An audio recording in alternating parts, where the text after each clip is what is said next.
அப்போஸ்தலர் நடபடிகள் 2ஆம் அதிகாரம் 1வது வசனத்தை வாசிங்க.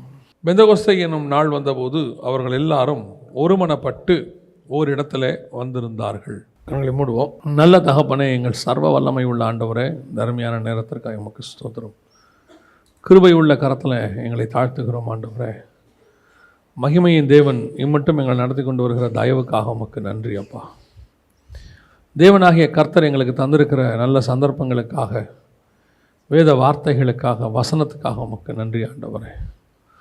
கிருபை உள்ள கரத்தில் எங்களை தாழ்த்துகிறோம். இப்பொழுதும் நீர் எங்களோடு கூட பேசுவீராக, இடைபடுவீராக. எங்கள் ஆண்டவர் இயேசுவின் நாமத்தில் பிதாவே, அல்லேலூயா. நாம் இந்த வசனத்திலிருந்து ஒரு சில காரியங்கள் தியானிக்க போகிறோம். அப்போஸ்தலர் நடபடிகள் 2ஆம் அதிகாரம் 1வது வசனம். பெந்தகோஸ்தே என்னும் நாள் வந்தபோது அவர்கள் எல்லாரும் ஒருமனப்பட்டு ஓரிடத்துல வந்திருந்தார்கள்.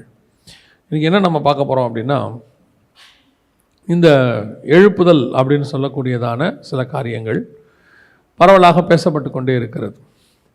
ஒரு சிலர் எழுப்புதல் இல்லை அப்படின்னு சொல்கிறாங்க, ரிவைவல் அப்படின்னு இல்லைன்றாங்க. ஒரு சிலர் எழுப்புதல் இருக்குது அப்படிங்கிறாங்க. ஒரு சிலர் எழுப்புதலுங்கிற வார்த்தையே வேதாகமத்தில் இல்லைங்கிறாங்க. யாத்திராகமத்தின் புஸ்தகத்தில் அப்படி ஒரு வார்த்தை இருக்குதுன்னு சொல்கிறாங்க. எப்படியோ இந்த எழுப்புதல் என்பது என்ன, முதல்ல எழுப்புதல்னால் என்ன அப்படின்னா, ஒரு பெரிய கூட்டம் தேவனை விட்டு தூரம் போய் கொண்டு இருக்கும் பொழுது, அல்லது ஜனங்கள் இருளில் இருக்கும் பொழுது ஒரு பெரிய கூட்டம் தேவன் பக்கமாக திரும்புவது. அதாவது வெறும் க்ரௌட் அல்ல, வெறும் க்ரௌடை பற்றி ஆண்டவர் பேசலை. அப்படி பார்த்தா இயேசு கிறிஸ்துக்கிட்ட 5000 பேர் அப்பயே வந்துட்டாங்க. க்ரௌட் அல்ல, ஸ்பிரிச்சுவலி, ஆவிக்குரிய விதத்தில். இன்றைக்கி என்னென்னா, ரிவைவல் அப்படின்னா கூட்டம் அப்படின்ற மாதிரி ஒரு எண்ணம் வந்துருச்சு. அதை தான் நிறைய பேர் ரிவைவல்னு நினைக்கிறாங்க. ஆனால் உண்மையிலேயே எழுப்புதல்னால் என்ன அப்படின்னா, ஸ்பிரிச்சுவலி உங்களுக்குள்ள ஒரு எழுப்புதல் வரணும். படுத்திருக்கிற செத்திருக்கிறதான உங்களுடைய ஆத்மாவானது உயிர்ப்பிக்கப்பட வேண்டும், அல்லது படுத்திருக்கிறதான ஒரு சபையானது மீண்டும் எழும்ப வேண்டும். இப்போ இயேசு கிறிஸ்து வர்றதுக்கு முன்னாடி 400 வருஷம் இருண்ட காலம்னு நம்ம சொல்கிறோம். ஒரு உதாரணத்துக்கு சொன்னால் மல்கியாலேருந்து மத்திய வரைக்கும். என்ன காரணம்னா, கர்த்தருடைய வார்த்தை இல்லை, அப்புறம் கர்த்தருடைய ஒரு வெளிப்பாடு இல்லை, ஊழியக்காரங்க தீர்க்கதரிசிகள் மூலமாக கர்த்தர் திருவுளம் பற்றலை. அப்படி இருக்கும்போது இருளில் இருக்கிற ஜனங்கள் பெரிய வெளிச்சத்தை கண்டார்கள். இயேசு கிறிஸ்து உள்ள நுழைகிறார். அவர் நுழைஞ்சு ஒரு 20-30 வருஷத்துக்குள்ளே மிகப்பெரியதான ஒரு பெரிய மாற்றம் வருது. எருசலேமில் போய் அவங்க தங்கியிருக்க சொல்கிறாரு. அந்த வசனம் நம்ம வாசித்தோம். ஒரு எழுப்புதல் வருது. ஆனால் இந்த எழுப்புதல்னு சொல்லக்கூடிய இந்த காரியம் ஏன் இயேசு இருக்கும்போது வரல? எழுப்புதல் இயேசு இருக்கும்போதே வந்திருக்கணும், பெரிய லெவலில் என்ன செஞ்சுருக்கணும், வந்திருக்கணும். ஆனால் இயேசு இருக்கும்போது ஏன் வரல? சிலர் என்ன சொல்கிறாங்கன்னா, பரிசுத்த ஆவியானவர் ஊற்றப்பட்ட பிறகு தான் என்ன வரும், எழுப்புதல் வரும் அப்படின்னு பார்க்குறோம். ஆனால் இயேசு கிறிஸ்துவின்கிட்ட பரிசுத்த ஆவியானவர் தான் உண்டானார். பரிசுத்த ஆவியானவரால் தான் இயேசு கிறிஸ்துவே உண்டாயிருக்கிறாரு. பரிசுத்த ஆவியானவர் இயேசுவின் மேல் இறங்கினார் நம்ம வாசிக்கிறோம்.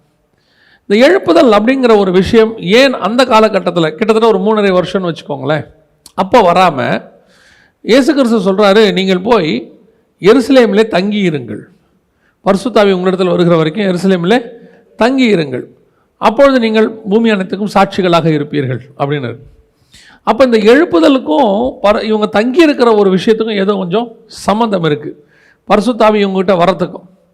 பரிசுத்த ஆவியானவர் வந்தால் தான் ரிவைவல், அதில் எந்த மாற்ற கருத்துமே இல்லை. ஏன்னா யோவேல் புஸ்தகம் தெளிவாக சொல்லுது, மாம்சமான யாவர் மேலும் என் ஆவியை ஊற்றுவேன். பரிசுத்த ஆவியானவர் இல்லாமல் ரிவைவல் இல்லை. ஆனால் பரிசுத்த ஆவியானவர் வந்தும் ரிவைவல் வராமல் இருக்கும். இப்போ மார்ட்டின் லூத்தருடைய காலத்திலிருந்து 1512 அந்த காலகட்டம்னு வச்சுக்கோங்களேன். அந்த காலகட்டத்திலிருந்து பெந்தகோஸ்தே ரிவைவல்னு நம்ம சொல்லக்கூடிய 1906 அசுசா ஸ்ட்ரீட், இந்த இடைப்பட்ட 400 வருஷம் ரிவைவலே கிடையாது. அப்படியே கொஞ்சம் கொஞ்சமாக அப்படியே இருண்ட காலம் மாதிரி ஆகிப்போச்சு. திடீர்னு 1906 ஒரு ரிவைவல் வருது. ஒரு உலகம் அனைக்கும் அப்போஸ்தலிக் ஃபெய்த்லேருந்து ஆரம்பிக்குது, உலகம் அனைத்தும் போகுது. இப்போ தான் இப்போ இருக்க சபைகள் 120 வருஷமாக அந்த ரிவைவலில் வந்தது தான் இது எல்லாமே. ஸோ அப்படி இருக்கும்போது பரிசுத்த ஆவி இருந்தும் இருண்ட காலம் இருக்கிறது. பரிசுத்த ஆவி இருந்தும் அவங்களுக்கு என்ன இல்லை, ஒரு ரிவைவல் வராமல் இருக்குது. இப்போ பாருங்கள், சாமுவேல் புஸ்தகத்தில் நம்ம வாசிக்கிறோம் இல்லையா, அக்காலத்திலே கர்த்தருடைய வார்த்தை அபூர்வமாக இருந்தது, பிரதட்சணமான தரிசனம் இல்லை, இதெல்லாம் இருக்குது. அப்போது பரிசுத்த ஆவியாக ஒன்று இருக்கணும். ரிவைவலுக்கு அவர் தான் மெயின் ஃபஸ்ட், அதில் எந்த மாற்று கருத்தும் இல்லை. அவர் இருந்தாலும் வேறு சில குவாலிட்டிஸும் தேவைப்படுது ரிவைவலுக்கு. புரியுதா? இப்போ இயேசு கிறிஸ்துவோடு கூட 12 சீஷர்கள் இருந்தாங்க. இயேசு பரிசுத்தாவியில நிரம்பி இருந்தார், பரிசுத்தாவியிலேயே உண்டாகி இருந்தார். ஆனால் அப்போ என்ன வரல, அங்கே ஒரு ரிவைவல் வராமல் இருந்தது. அப்போ ஏன் அந்த ரிவைவல் வரல அப்படின்னு சொல்லி பார்த்தபோது, மிக முக்கியமாக அந்த இடத்துல சொல்லப்படுகிற இன்னொரு மிக முக்கியமான விஷயம், எழுப்புதலுக்கு தேவையான மிக முக்கியமான இன்னொரு விஷயம் என்ன அப்படின்னா, அந்த 2ஆம் அதிகாரம் 1ஆம் வசனம் நீங்கள் வாசிங்க இல்லையா, பெந்தகோஸ்தை என்னும் நாள் வந்தபோது அவர்கள் எல்லோரும் ஒருமனப்பட்டு, இந்த ஒரு மனம் அப்படிங்கிற ஒரு விஷயம் வந்தால்தான் எதையுமே கர்த்தர் பூமியில செய்ய முடியும். புரியுதா? 2 பேர் 3 பேர் நாமத்தினாலே கூடினால் அங்கே வருவேன். ஒரு காரியத்தை குறித்து இருவர் பூமியிலே ஒருமனப்பட்டிருந்தால் பரலோகத்தில் இருக்கிற என் பிதாவினால் அது ஆகும். அந்த ஒருமனம், ஒன்னஸ் என்பது ரொம்ப இம்பார்ட்டன்ட். கர்த்தர் எக்ஸ்பெக்ட் பண்றார் 2 பேர் சேர்ந்து ஜெபிக்கணும். அதுல ஒன்று நமக்கு இருக்கிறது பரிசுத்த ஆவியானவர். அவர் வாக்கு கடங்காத பெருமூச்சுகளோடு விண்ணப்பங்களை ஏறெடுக்கிறவர். அந்த பரிசுத்த ஆவியானவரோடு சேர்ந்து ஜெபிக்கிற இடத்துக்கு நீங்கள் நானும் வரணும், ஒருமனை வரணும். நம்மள மாதிரியே ஒரு குரூப் வரணும். பரிசுத்த ஆவியானவர் என்ன விண்ணப்பத்தை பிதாவாகிய தேவன் வச்சு நம்மகிட்ட ஏறெடுக்கணும்னு நினைக்கிறாரோ அதை பரிசுத்த ஆவியானவர் ஏறெடுப்பார். நாம் அத்தனை பேருமே அந்த விண்ணப்பத்துக்கு ஒத்துருக்கிறவங்களா இருக்கணும். அப்போதான் என்ன வரும், ரிவைவல் வரும். இப்போ நீங்கள் ப்ரேயருக்கு வந்திருக்கிறீங்க, இப்போ இங்கேருந்து ஒரு ஜப குறிப்பு சொல்கிறோம். இந்த ஜப குறிப்பை எத்தனை பேர் ஒன்னஸோட ஜெபம் பண்ணீங்க, ஒரு மனதமாக எத்தனை பேர் ஜெபம் பண்ணோம்? அந்த ஜப குறிப்புக்கு வாய் ஜெபம் பண்ணிக்கிட்டு இருக்கோம், இருதயம் வேற எங்கேயோ இருக்கும். ஆண்டவர் சொல்றார், அவர்களே வாயினால் கனம் பண்ணுகிறார்கள், இருதயமோ தூரமாக இருக்கிறது. நல்லா ஜெபம் பண்ணுவோம், அதெல்லாம் எந்த மாற்று கருத்தும் இல்லை. அதாவது தமிழ்நாட்டில் ப்ரேயருக்கு குறைச்சல் கிடையாது, ப்ரேயருக்கு குறைச்சலே கிடையாது. இங்கே ஆல் நைட் ப்ரேயர் இருக்குது, இங்கே ஃபாஸ்டிங் ப்ரேயர் இருக்குது, பெண்கள் ஜெபம் இருக்குது, ஆண்கள் ஜெபம் இருக்குது, அப்புறம் அமாவாசை ஜெபம், பௌர்ணமி ஜெபம், எல்லா ஜெபமும் இருக்குது. உங்களுக்கு என்னென்ன நாள் இருக்குதோ எல்லா நாள்லையும் என்ன இருக்குது, ஜெபம் இருக்குது. அதில் ஜெபத்துக்கு இங்கே குறைச்சல் கிடையாது. ஆனால் ஜெபம் எப்படி பண்ணப்படுகிறது அதுதான் கேள்வி. ஒரு மனதோடு கூட இருந்து பண்றோமா? இன்னைக்கு நிறைய பேர் என்கிட்ட சொல்லுவாங்க, அண்ணா இப்படி ஜெபம் பண்ணலாம், அண்ணா அங்கே ஜெபம் பண்ணலாம். ஜெபம் பண்ணலாம், பிரச்சனை கிடையாது. ஆனால் ஜெபிக்க வருகிறவர்கள் அத்தனை பேரும் எப்படிப்பட்டவர்களாக இருக்கிறாங்கன்றது தான் கேள்வி. 50,000 பேர் கூடி நாங்கள் ஜெபம் பண்ணுறோம், 50,000 பேரும் ஒரு மனமாக இருந்தானா? 5 பேர் கூடி ஜெபம் பண்ணுறோம், 5 பேரும் ஒரு மனமாக இருக்கானா? 50,000 பேரால் செய்ய முடியாததை இந்த 5 பேர் செஞ்சுருவாங்க. கர்த்தரால் அந்த 5 பேரை வச்சு செய்ய முடியும். அங்கே மிக முக்கியமாக தேவையானது என்ன அப்படின்னு கேட்டிங்கன்னா ஒரு மனம். இயேசு கிறிஸ்து சீஷரோடு இருக்கிற காலகட்டம் வரைக்கும் உருவாக்க முடியாத அல்லது அவர்களுக்குள் உருவாகாத ஒரு விஷயம் எதுன்னு கேட்டிங்கன்னா ஒரு மனம். இப்போ பார்த்தீங்கன்னா அவங்களுக்குள்ள என்ன வந்துருச்சு, ஒரு மனம் வந்துருச்சு. வாசிங்களேன், அப்போஸ்தலர் நடபடிகள் 1ஆம் அதிகாரம் 14வது வசனத்தை வாசிங்க. அங்கே இவர்கள் எல்லோரும் ஸ்திரீகளோடும் இயேசுவின் தாயாகிய மரியாளோடும் அவருடைய சகோதரரோடும் கூட ஒருமனப்பட்டு ஜெபத்திலும் வேண்டுதலிலும் தரித்திருந்தார்கள். இன்னும் யார் வரல? பரிசுத்த ஆவியானவர் இன்னும் ஊற்றப்படல. பரிசுத்த ஆவியானவர் 2ஆம் அதிகாரத்தில் தான் ஊற்றப்பட்டார். 1ஆம் அதிகாரத்தில் பரிசுத்த ஆவியானவர் ஊற்றப்படல. ஆனால் அவர்களுக்குள் தேவையான ஒரு மனம் இப்பொழுது வந்துவிட்டது. இன்னும் நான் ஒருபடி மேலே சொல்லுவேன், நீங்கள் ஒரு மனதோடு கூட கூடி இருக்கும்போது பரிசுத்த ஆவியானவரே உங்கள் மத்தியில் வருவார், உங்கள் மூலமாய் ஒரு பெரிய காரியங்கள் செய்வார். இன்னைக்கு இந்த ஒரு மனம்ங்கிறது நம்ம என்ன நினைக்கிறோம், சபையில் ஒரு மனம் இல்லைங்க. சபையில ஒரு மனங்கிறது 2வது தான். சபையை ஏன் ஆண்டவர் குடும்பத்தோட கம்பேர் பண்றாரு தெரியுமா? சபையும் இயேசு கிறிஸ்துவையும் கணவனுக்கும் மனைவிக்கும் ஏன் கம்பேர் பண்றாருன்னா, கணவனும் மனைவியும் வீட்டில் ஒரு மனம் இல்லாம சபை ஒரு மனமா இருக்காது. ஒரு மனம் இல்லாத கணவனும் மனைவியும் உட்கார்ந்து ஜெபம் பண்றாங்க, எப்படி எழுப்புதல் வரும்? அவங்களே அங்க அடிச்சுக்கிறாங்க, அவங்களுக்குள்ள ஒன்னஸ் கிடையாது. அவங்க இங்க சேர்ந்து ஜெபம் பண்றாங்க, வரும்போது பைக்கில் ஒன்னா வந்துருவாங்க இல்லையா? பைக்கில் வந்துருவாங்க. இப்போ திடீர்னு பாஸ்டர் சொல்றாரு, பிரதர் நீங்க ஜெபம் பண்ணுங்க இந்த ஜெப குறிப்புக்காக. அவர் ஜெபம் பண்ண ஆரம்பிப்பார். இந்த அம்மா இங்கேருந்து என்ன நினச்சிக்கிட்டு இருக்கோம், இவன்லாம் ஜெபம் பண்ணி ஜெபம் கேட்டு இப்போ அவரே சமாதானத்துக்கு ஜெபம் பண்ணுறான்னு வச்சுக்கோங்க. எருசலேமின் சமாதானத்துக்காக ஜெபம் பண்ணுங்க அப்படின்னு சொன்னோன்னா அவர் எருசலேமின் சமாதானத்துக்கு ஜெபம் பண்ணுறாரு ஊக்கமா. ஆண்டவரே எருசலேமுக்கு சமாதானத்தை கொடும். இந்த ஆளே சமாதானம் இல்லாமல் அலையிறான், இவனே சண்டை போடுறான், இவனு ஜெபம் பண்ணி சமாதானம் வருமா? அந்த அம்மா சோத்திரம் சோத்திரம் சோத்திரம். இந்த அம்மா இப்போ எதுக்கு சோத்திரம் பண்ணிக்கிட்டு இருக்கு? இப்போ எப்படி அங்கே எருசலேமின் சமாதானம் வரும்? எங்கே எழுப்புதல் வரும்? சபை என்பது என்ன? வெறும் கட்டடம் அல்ல, நீங்களும் நானும் தான் சபை. அப்போ சபையில் ஏற்படக்கூடிய ஒவ்வொரு ரியாக்ஷனுக்கும் ஆக்ஷன் எங்கே இருக்குன்னா வீட்டில் இருக்கு. அதனால தான் சபையும் வீட்டையும் கர்த்தர் ஒன்றா சொல்கிறாரு. வீட்டுக்குள்ளே உங்களுக்குள்ள ஒருமனமாக இருக்க முடியல, ஆனால் சபைக்குள்ளே வந்து மட்டும் ஒருமனமாக இருக்கிறீங்க. என்ன கேட்டால் சபை என்பது நாம் எல்லோரும் மாய்மாலம் பண்ணக்கூடிய மிக முக்கியமான இடம். அவங்க எல்லாம் சொல்லுவாங்க, வீட்டில் 1000 இருந்தாலும் வெளியே நம்ம அதை காட்டிக்க கூடாது. நல்ல விஷயம், கரெக்ட். ஆனால் எங்கே வந்து காட்டுவான் தெரியுமா? சபையில். அவங்க 2 பேரும் ஆக்கில்லா பிரிஸ்கில்லா மாதிரி இருப்பாங்க. வந்தாங்கன்னா இங்கே வந்து உட்காந்துருக்கும் போது ஐயோ அவருக்கு அது பிடிக்கவே பிடிக்காது. 2 பேருக்கும் தெரியும். என்ன கொடுமைன்னா உங்கள் ஊழியக்காரருக்கு தெரியாது, ஆவியானவருக்கு தெரியும். படுபாவி எப்படி நடிக்கிறோம் பார் இல்லையா? அந்த அம்மா சொல்லும், சும்மா சாதாரணமாக கேட்பார் பாஸ்டர், என்ன பிரதர் இன்றைக்கி சாப்பிட்டீங்களா, என்ன சாப்பாடு? பாஸ்டர் அவருக்கு வெண்டைக்காய் பிடிக்காது பாருங்கள், அதனால் அதுதான் செஞ்சுட்டு வந்திருக்கோம். அவருக்கு என்ன பிடிக்காதோ அதை செய்யறதுல அந்த அம்மாவுக்கு அப்படி ஒரு அலாதி பிரியம், ஒரு மனம் இருக்காது. ஆனால் இங்கே வந்து உக்காந்துக்கிட்டு தேசத்துக்காக, உலகத்துக்காக, சமாதானத்துக்காக, எழுப்புதலுக்காக எப்படி வரும்? நல்லா கவனிச்சு பாருங்க. அவங்களுக்குள்ள ஒரு மனம் வந்த பிறகுதான் பரிசுத்த ஆவியானவர் ஊற்றப்படுறாரு. ஒரு மனம் வந்த பிறகுதான் ரிவைவல் வருது.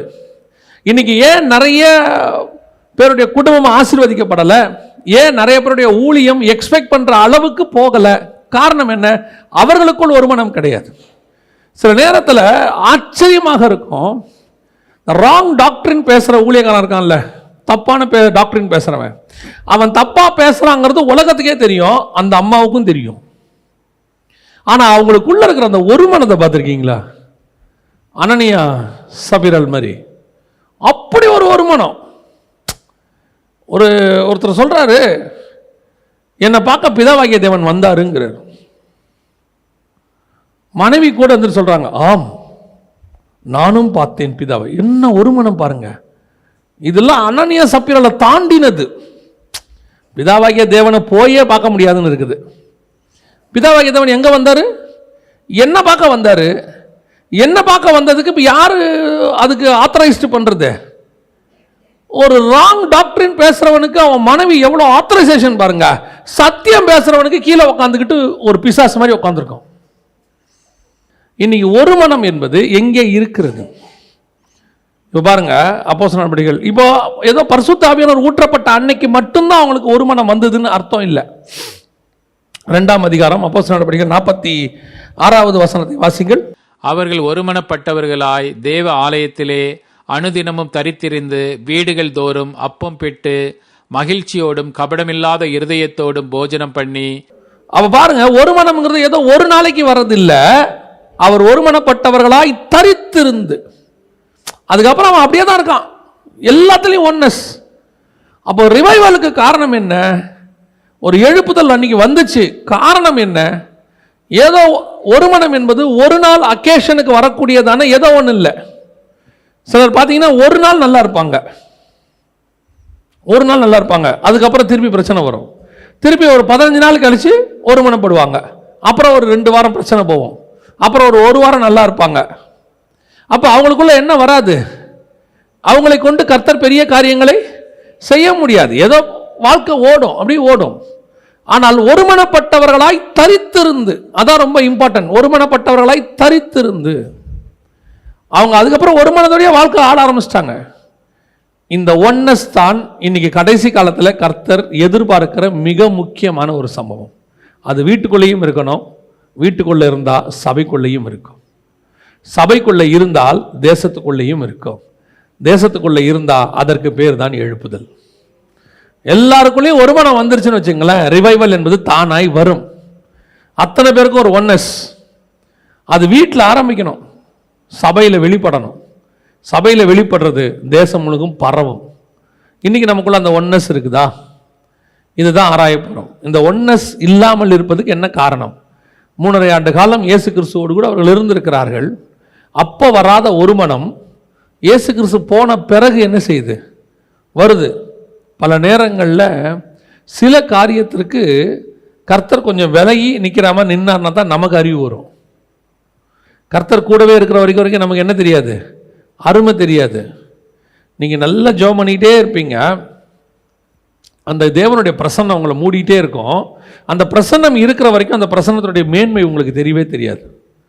ஒரு நாள் ஏதோ ஒரு பாவம் இடறுதல், ஜெபம் பண்ண முடியல, உங்களுக்குள்ள ஒரு வெறுமை ஒன்று வரும். அந்த வெறுமை தான் இந்த பிரசன்னத்தினுடைய மகிமையை உங்களுக்கு காட்டும். எவ்வளோ பிரசன்னத்தில் இருந்தோம், ஒரு மகிமை போச்சே, ஒரு வெறுமை தெரியும். நான் சொல்கிறது நல்லா ஸ்பிரிச்சுவலாக இருக்கிறவங்களுக்கு கண்டிப்பாக தெரியும். நீங்கள் நல்லா பைபிள் வாசிக்கிட்டு ஒரு வெளிப்பாடோடு இருங்க, திடீர்னு பைபிள் வாசிக்கும் போது ஒன்றுமே இல்லை, ஒரு வெளிப்பாடே இல்லை அப்படின்னா உங்களுக்குள்ள ஒரு வெறுமை ஒன்று வரும். அதாவது தேவன் கொஞ்சம் அந்த வெறுமையை கொடுக்கும்போது தான் இதனுடைய மேன்மை தெரியும். சார் எப்படி இருந்திருக்கு, நம்ம மிஸ் பண்ணிட்டோமே அப்படின்னு. நம்ம ஊரில் பழமொழி சாதாரணமாக சொல்லுவாங்க, நிழலின் நன்மை எங்கே தான் தெரியும், வெயிலில் தான் தெரியும். ஒரு மரத்தை வச்சிருக்கும் போது அதோடைய மேன்மை தெரியாது, வெட்டியாச்சு அப்படின்னு சொன்னால் வெயில் வரும்போது அந்த மரத்தோடைய மேன்மை எல்லாருக்கும் நல்லா தெரியும். இதே மாதிரி தான் இந்த ஒரு மனம் என்று சொல்லக்கூடியதான இந்த விஷயத்தை அவங்க எப்போ இயேசு இருக்கும்போது கற்றுக்கொள்ளவில்லை, இயேசு இல்லாத போது அவர்கள் கற்றுக்கொண்டார்கள். அவர் இயேசு எடுத்துக்கொள்ளப்பட்ட பிறகு அவர்களுக்குள் அந்த ஒரு மனம் தானாய் வருகிறது. இயேசு இருக்கும்போது ஏன் அவங்களுக்குள்ள ஒரு மனம் வரல, வராமல் போனதுக்கு என்ன காரணம், அதைத்தான் நாம் இன்னைக்கு பார்க்க போகிறோம். ஒரு சில காரியங்களை மாத்திரம் பார்க்க போகிறோம். முதலாவதாக அவர்களுக்குள் ஒரு மனம் வராமல் போனதுக்கு காரணம் என்ன, வாசியுங்கள். மத்தேயு எழுதின சுவிசேஷம் 19ஆம் அதிகாரம் 27வது வசனத்தை வாசி.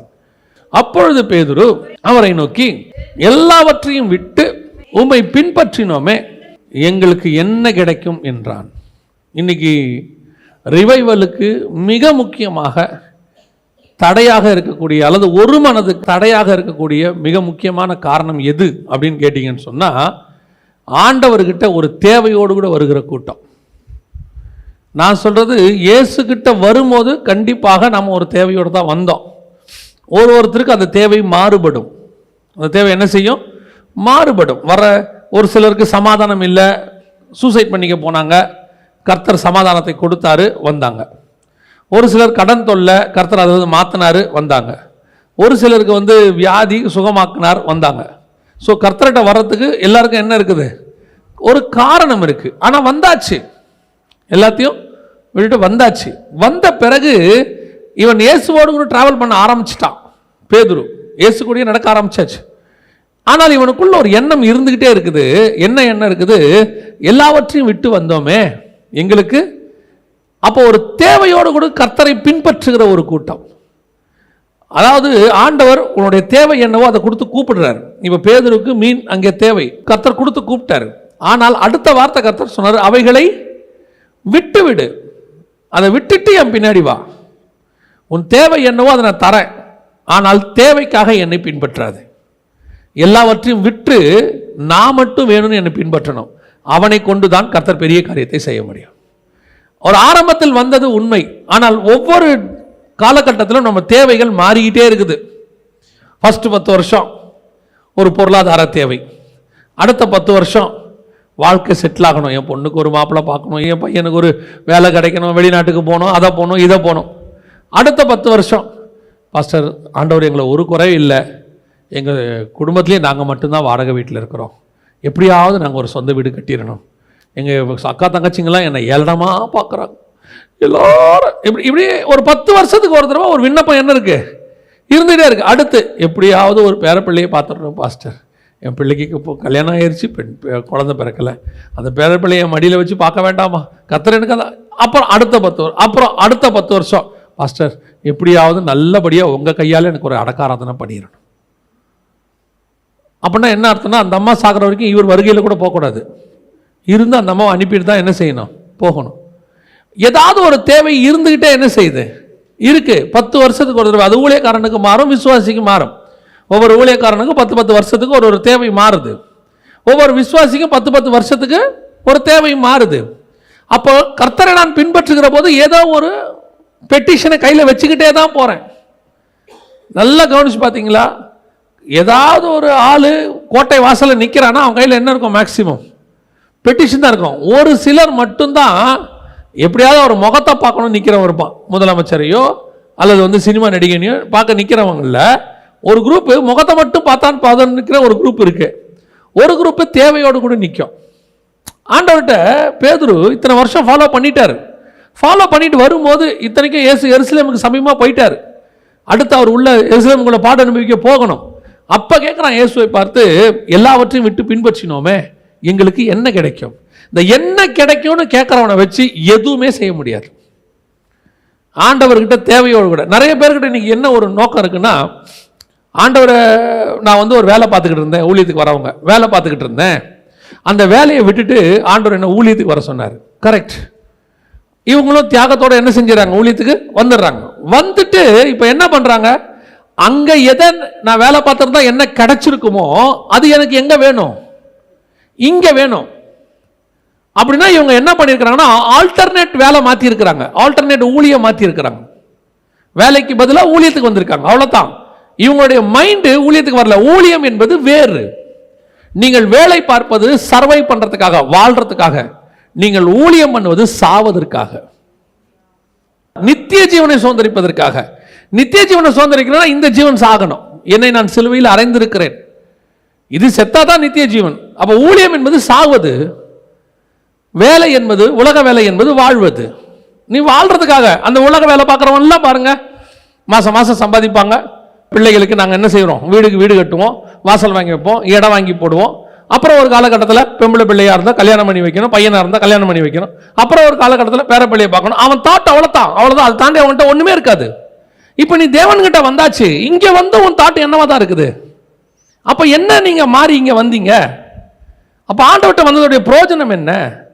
ஏதோ ஒரு தேவை, என்ன கிடைக்கும், என்ன கிடைக்கும், என்ன கிடைக்கும். அதுவும் பெரிய கொடுமையான ஒரு விஷயம் என்னன்னா, பேதுரு இந்த கேள்வியை எப்போ கேட்பார் தெரியுமா? ஒரு பெரிய பணக்கார வாலிபன் வந்தான்.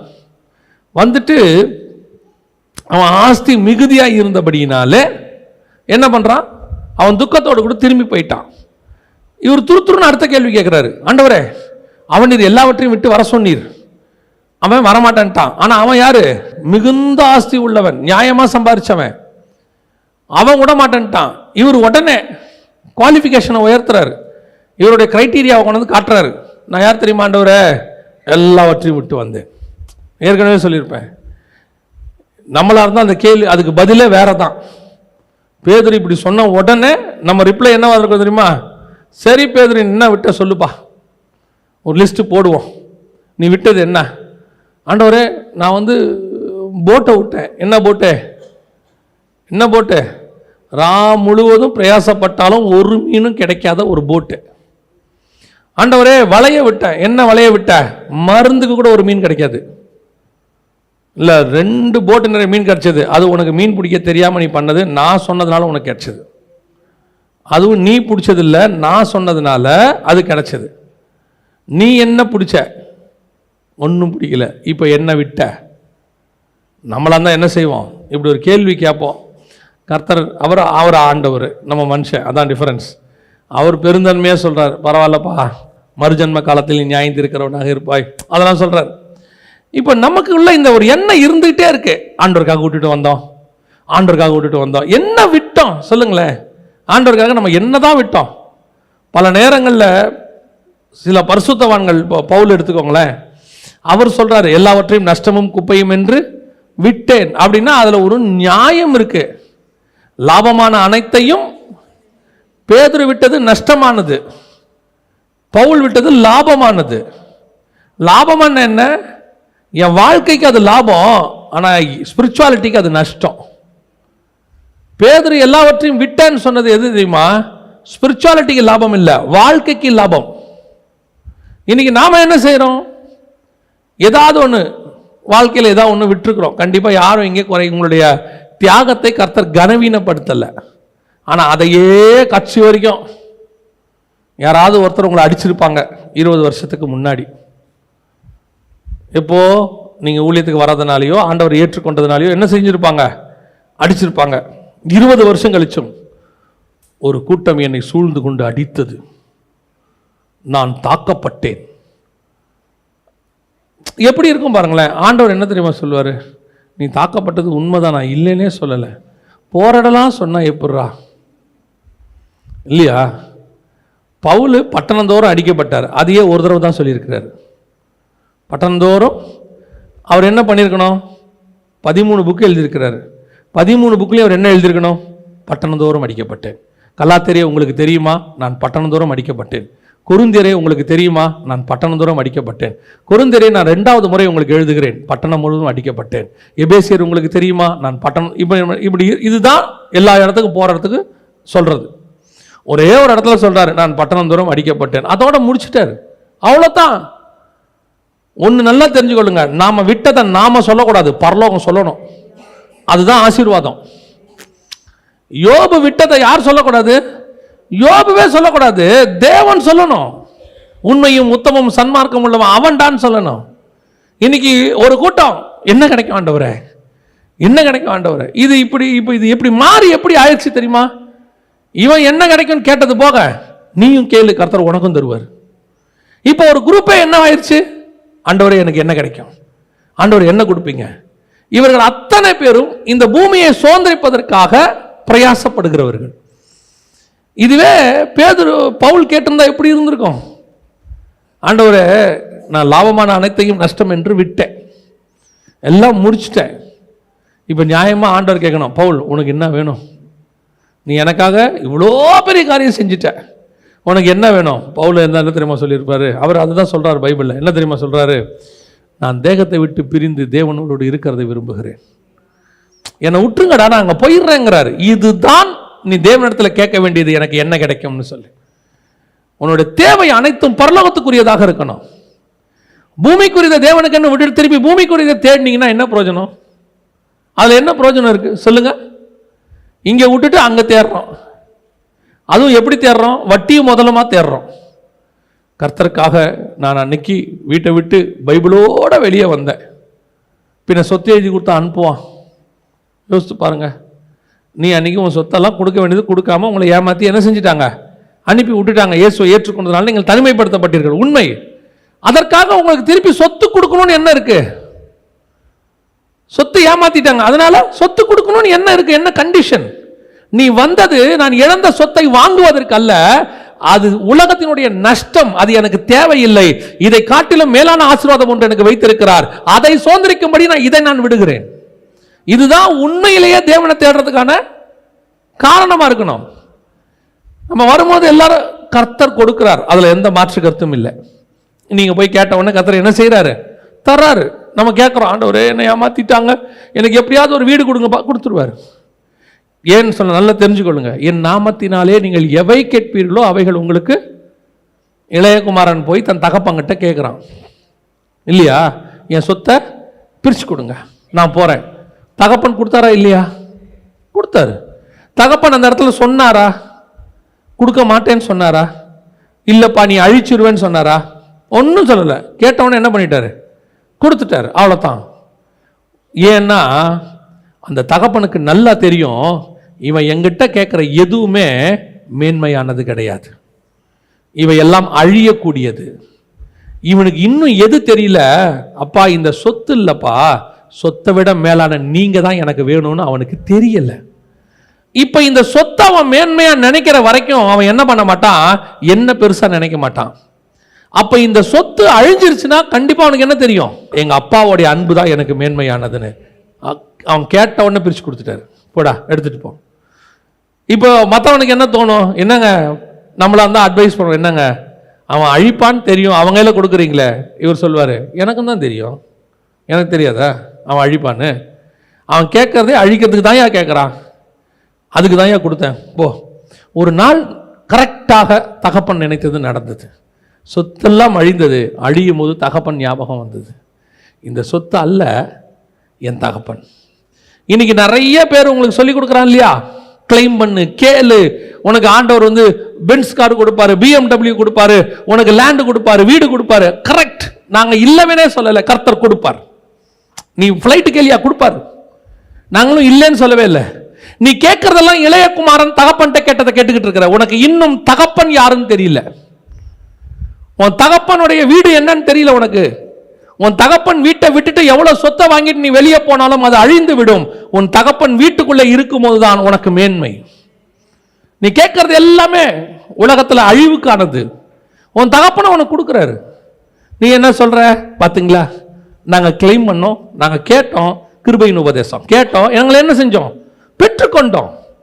நீங்க தான் ஒன்று வேணாம் ஒன்று வேணாம் ஒன்று வேணான்னு சொல்றீங்க. பைபிளில் வேணும், உலகத்தில் உள்ளது வேணும்னு சொன்ன ஆள் யாரு? ஆனால் நீங்கள் தான் வேணும்னு சொன்னவன் தான் பைபிளில் ஹீரோவாக இருக்கிறான். அவ்வளோ பெரிய பரிவாரத்தை வச்சுக்கிட்டு இருக்கிற ஆபிரகாம் சொல்றாரு, அதை எல்லாம் அதிலும் மேன்மையான பரமதேசத்தையே நாடினான். அவ்வளோ பெரிய இரு பரிவாரங்களை வச்சிருந்த யாக்கோபு சொல்றாரு, ஆண்டவரே எவ்வளோ பெரிய ஆசீர்வாதம் ஆண்டவரே, எல்லாம் சூப்பர், இரு பெரும் பரிவாரங்கள், ஓகே என்ன வேணும் யாக்கோபு, ஆசீர்வதிங்க. அப்போ இதெல்லாம் என்ன? எனக்கு தெரியும் இதெல்லாம் ஆசீர்வாதம் இல்லைன்னு. ஒட்டகம், கழுதை, ஆடு, மாடு எல்லாம் இருக்கு, இதை விட வேற என்ன வேணும் உனக்கு? இவனுக்கு ஏசாவுக்கு கொடுத்தது போக அவ்வளோ கிடக்கு, இன்னும் 12 பசங்களுக்கு பிரித்து கொடுக்குற அளவுக்கு இருக்கு. கோலும் கையுமா போன இரு பெரும் பரிவாரங்கள் எல்லாம் இருக்கு. சரி யாக்கோபு, இன்னைக்கு நைட்டு உனக்கு என்ன வேணும் சொல்லு. என் சொத்தை பாதுகாக்கிறதுக்கு இல்லை. அவன் சொல்றான், என்னை ஆசீர்வதிங்க. என்ன ஆசீர்வதிங்க? நீங்க என்ன ஆசீர்வதிச்சால் ஒழிய உண்மை நான் விட மாட்டேன். ஏற்கனவே இதெல்லாம் ஆசீர்வாதம் இல்லையா? உன் வாயிலிருந்து ஒன்று வரும் பாரிப்ப, நீ இஸ்ரவேல் எனப்படுவா. இதுதான் ஆசீர்வாதம். ஏன்? நான் வச்சிருந்த சொத்து போயிடும், ஆனா இந்த பேர் எனக்கு போகவே போகாது, நானும் என் சந்ததியும் ஆசீர்வாதமாக இருப்போம். இதுதான் கத்தட்டு நீ கேட்க வேண்டியது. எதை கேட்டுக்கிட்டு இருக்கிறோம்? வாழ்க்கையின் அடிப்படை கூட பரலோகத்துக்கு நல்லா தெரியும். உங்களுக்கு என்ன தேவை என்பதை உங்கள் பரமபிதா நன்கு அறிந்திருக்கிறார். சாப்பாட்டிலிருந்து தண்ணியிலிருந்து நீ என்ன சாப்பிடணும், எப்படி சாப்பிடணும் கூட பரலோகம் பார்த்து வச்சிருக்கோம். நீங்கள் பரலோகத்தில் ஃபாலோ பண்ணீங்கன்னா நீங்கள் சாப்பிட வேண்டிய பொருளை உங்கள் கான்சியஸ் இல்லாமே உங்களுக்கு தேவையானதை பரலோகம் கொண்டு வந்து கொடுக்கும். பரலோகத்தால் கூடாத காரியம் ஒன்றும் இல்லை. ஆனால் உன்னுடைய தேவை கர்த்தராக இருக்கணும். என்ன கிடைக்கும்னு கேட்குறவனா வச்சுக்கிட்டு கர்த்தரால் என்ன செய்ய முடியாது? ஒன்றும் செய்ய முடியாது. ரெண்டாவது, இவர்களுக்குள்ள இருந்த இன்னொரு பிரச்சனை என்ன? வாசிங்க, லூக்கா 22:24 வாசிங்க. அன்றியும் தங்களில் எவன் பெரியவனாய் இருப்பான் என்று அவர்களுக்குள்ளே வாக்குவாதம் உண்டாயிற்று. ரெண்டாவது, இவங்களுக்குள்ள இருந்த ஒரு பிரச்சனை என்ன? முதல்ல இவங்களுக்குள்ள இருந்தது தேவைகள், எதிர்கால தேவைகள். அந்த எதிர்கால தேவை நினைக்க நினைக்க ஒரு நாள் வரும், அந்த தேவை கிடைக்கலன்னு கர்த்தரை விட்டு தூரம் போக தொடங்கிடுவாங்க. எதிர்கால தேவைகளை பற்றின ஒரு எண்ணம். ரெண்டாவது, தங்களுக்குள்ளே யார் பெரியவன் என்கிறதான ஒரு எண்ணம். இது ரெண்டாவது சபைகளுக்குள்ளே. இது எல்லா ரூபத்திலும் இருக்கு. யார் பெரியவன் என்பது எல்லா ரூபத்திலும் இருக்கு. படிப்புலையோ அந்தஸ்துலையோ, புரியுதா? படிப்பு, அந்தஸ்து, அழகு, அப்புறம் ஜாதி எல்லாம் சபைக்குள்ள இருக்கு. இல்லை, இதெல்லாம் எதை உண்டாக்குது? ஏற்றத்தாழ்வை உண்டாக்குது. யார் பெரியவன், யார் குறைவு, இது ஒன்று தான். இது ரெண்டாவது, இவங்களுக்குள்ளே ஒருவனம் வராமல் இருப்பதுக்கான தடை. இங்கே சபைக்குள்ளே பொறுத்த வரைக்கும் நல்லா தெரிஞ்சுக்கொள்ளுங்க. சபைக்குள்ளன்னு கூட நான் சொல்லலை, கிறிஸ்துவுக்குள்ளே நான் சொல்றேன். கிறிஸ்துவுக்குள்ளாக இங்கே பெரியவனும் இல்லை, சிறியவனும் இல்லை. படிப்பிலையும் பெரியவனும் இல்லை, சிறியவன் இல்லை. நீ படிப்பில் பெருசா இருப்ப, நீங்க படிச்சு நல்லா உங்களுக்கு என்ன இருக்கும்? அறிவு இருக்கும். ஒரு ஆள் படிக்காதவராக இருப்பாரு, ஆனா அவருக்கு ஞானம் இருக்கும், அவருக்கு சமயோஜித புத்தி இருக்கும். உங்களுக்கு A+B ஃபார்முலா போட்டால் தான் தெரியும். அவர் A+B போடுற ஃபார்முலா போட்டு நீங்கள் கொண்டு வரதை பார்த்தே சொல்லுவார், இது சரி வருங்க வராதும்பார். சில நேரத்தில் இன்ஜினியர்ஸ், ஆர்கிடெக்ட்லாம் வரைஞ்சி கொடுத்துருவாங்க. கொண்டு போயிட்டு நீங்கள் அந்த கொத்தனார்கிட்ட கொடுத்தீங்கன்னா அப்படி பார்ப்பாரு, சார் இது கட்ட முடியாது சார் அப்படிம்பார். அந்த கொத்தனார் சொல்லுவார், நீங்கள் போய் பிளான் போட்ட இன்ஜினியர்கிட்ட சொன்னீங்கன்னா, எவன் சொன்னான்? அவன் என்ன படிச்சிருக்கானா? அவன் எப்படி சொன்னான்? கொத்தனார் சொல்வார், அவரை வர சொல்லுங்க அப்படிமா. யார? இன்ஜினியர். இன்ஜினியர் வரும்போது என்ன தெரியுமா செய்வார்? யோ என்ன கட்ட முடியாதுன்னு இவர் யோன்னு தான் கூப்பிடுவார். ஆனால் அவர் திருப்பி, சார் இங்கே வாங்க சார், வைங்க. உள்கூடு வெளிக்கூடுலாம் பேசுவாங்க அவங்க உட்காந்து, உள்ளுக்குள்ளே எப்படிங்க. கடைசியாக பார்த்தா 10 mm அடி வாங்குவோம். ஓ இதை விட்டுட்டேனா, சரி நான் மாற்றி பிளான் போட்டு கொடுக்குறேன். அவன் இப்போ நினச்சிப்பான், போய அவர் உள்ள நினச்சிப்பாரு. பல நேரத்தில் நாம் எதில் பெரியவன் நினைக்கிறோமோ இன்னொரு விஷயத்தில் அவர் பெரியவராக இருப்பார். நீங்க சில நேரத்தில் நினச்சிக்க கூடாது, நமக்கு எல்லாம் தெரியும், நம்ம பெரியவன், பாஸ்டர் நமக்கு சர்ச்சில் இம்பார்ட்டன்ஸே தரமாட்டாரு இல்லையா. நான் நல்லா பாடுவேன், நீ நல்லா பாடுவேன், ஆனால் சுதியோட பாட மாட்டேன், அதான் பிரச்சனையே. சில ஆட்கள் நல்ல குரல் வளம் இருக்கும், கீபோர்டுக்காரனோட பாட வராது. புரியுதா? அவனை திட்டிக்கிட்டு இருப்பான். அவன் உள்ளுக்குள்ள திட்டுவான், டே சுதியோட பாடுறா, இது உனக்கு ஏற்ற மாதிரி மாறாதரா, இதுக்கு ஏற்ற மாதிரி தான் நீ மாற முடியும். பல நேரங்கள் இங்கே இருக்கு. உனக்கு ஒரு கிஃப்ட் கர்த்தர் கொடுத்துருக்காருன்னா அவனுக்கு வேற கிஃப்ட் கொடுத்துருக்கிறார். இந்த கிஃப்டை வச்சுக்கிட்டு நான் என்ன பெருசா நினைக்கிறதுக்கு ஒண்ணும் இல்லை. அவ்வளோதான். நம்ம நினச்சிக்கிட்டோம் நம்ம கெனசரேத்து கடல், நம்ம கடல், நம்ம டிராவல் பண்ண கடல், இது என்ன பண்ண போகுதுன்னு சொல்லிட்டு ஆண்டவரே நல்லா படுத்து தூங்குங்க, அக்கறைக்கு போடணும்னு கூப்பிட்றேன். என்ன அதுவும் எப்படி தூங்க வச்ச ஆண்டவரை? தலகாணி கொடுத்து தூங்க வச்சிருக்கான். மனுஷகுமாரனுக்கும் தலை சாய்க்க இடம் இல்லை. இவர் கன்ஃபார்மாக தலகாணி கொண்டு போயிருக்க மாட்டார் இல்லையா? அவரே தலை சாய்க்க இடம் இல்லைங்கிறவர். இப்போ இந்த 12 பேரில் எவனோ ஒருத்தன் என்ன பண்ணியிருக்கான்? சேஃப்டிக்கு வீட்டிலேருந்து தலகாணி எடுத்துன்னு வந்திருக்கிறான். எவ்வளோ ப்ரிப்பேராக வந்திருக்கு. ஏசுநாதர் கூடவே எவ்வளோ ப்ரிப்பேராக வந்திருக்கான் பாருங்க. இப்போ நம்மலாம் போகிறது என்ன? அவ்வளோ ப்ரிப்பேர்டாக. ஒருவேளை ஏர் பில்லோன்னு சொல்லுவாங்க, அது எடுத்துகிட்டு வந்தாலும் தெரியல. ஏன்னா கொண்டு வந்த மாதிரி எங்கேயும் இல்லை. திடீர்னு பார்த்தா அங்கே என்ன இருக்குது? ஆமாம், நல்லா காற்று ஊதி தலையில் படுக்க வச்சு, ஆண்டவரே நல்லா படுங்க. என்னாச்சு? நம்ம கடல் தான், அக்கறைக்கு போடணும்னு எழுப்புறோம். ஆண்டவர் சொல்கிறார், டே நான் கண்ணை மூடி படுத்தேன் தொலைஞ்சேன். என்ன நீங்கள் இப்படி சொல்லிட்டீங்க? நான்லாம் யார் தெரியுமில்ல? இந்த கடல்லையே பிறந்து, கடல்லையே வளர்ந்து, கடல்லையே குளிச்சு, தொப்பக்கட்டீர்னு உள்ளே குடிச்சு வெளியே வர ஆள். ஆண்டவர் சரி படுப்போம். வந்து என்ன தெரியுமா சொன்ன ஆண்டவர்கிட்ட? நாங்கள் எல்லாம் மடிந்து போகிறோமே உமக்கு நானா தூங்க சொன்னேன். அப்படின்னா என்ன அர்த்தம்? இப்போ யோசிச்சு நேரமாக ஏந்திரிச்சு ஏசுனது என்ன தெரியுமா கேட்கணும்? பர் நான் தச்சேன், எனக்கு போட்டு செய்ய தெரியும், போட்டு ஓட்ட தெரியாது, நீங்களே ஓட்டிக்கோங்க அப்படின்னு நான் சொல்லியிருந்தா என்ன? நியாயமாக தானே சொல்லணும். இதில் யார் பெரியவன்? ஆண்டவர் ஒவ்வொருத்தருக்கும் ஒவ்வொன்று கொடுத்துருக்காரு. அது ஒருத்தருக்கு படிப்பு, ஒருத்தருக்கு அனுபவம். நீங்கள் நல்லா பாருங்க, படித்தவன் தான் பணம் ஏமாறுவான். பார்த்துருக்கீங்களா? படித்தவன் தான் பணம் ஏமாறுவான். இந்த படிக்காத ஒரு குரூப் இருக்குல்ல, எவனா வந்து கேட்கணும் இப்படியே பார்ப்போம். 2 வார்த்தை தான் அவன் பேசுவான். இந்த விருக்கம் வந்திருக்காருல்ல படிக்காதவர், அவன் போய் சொல்கிறான்டா. ஆமாம், இந்த படித்தவன் இருக்காமல வெளிநாட்டுக்கு போகிறதுக்கு அவங்க அப்பாட்ட வந்து சொல்லுவார், அப்பா நீங்கள் சும்மா இருங்கப்பா, அவர் 1 லட்ச ரூபா சம்பளம். வேணாம்டா, அவனை ஆளை பார்த்தாலே சரியில்லை பார், படிக்காத ஆள். பல நேரங்களில் கர்த்தர் ஒவ்வொருத்தருக்கும் ஒவ்வொரு கிருபை கொடுத்துருக்கிறார். ஆண்டவர் பூமியில் படைக்கும் போதே படித்தவன் தான் முன்னேறணும், படிக்காதவன்லாம் நடுத்தரில் நிற்கணும்னு கொண்டு வரல.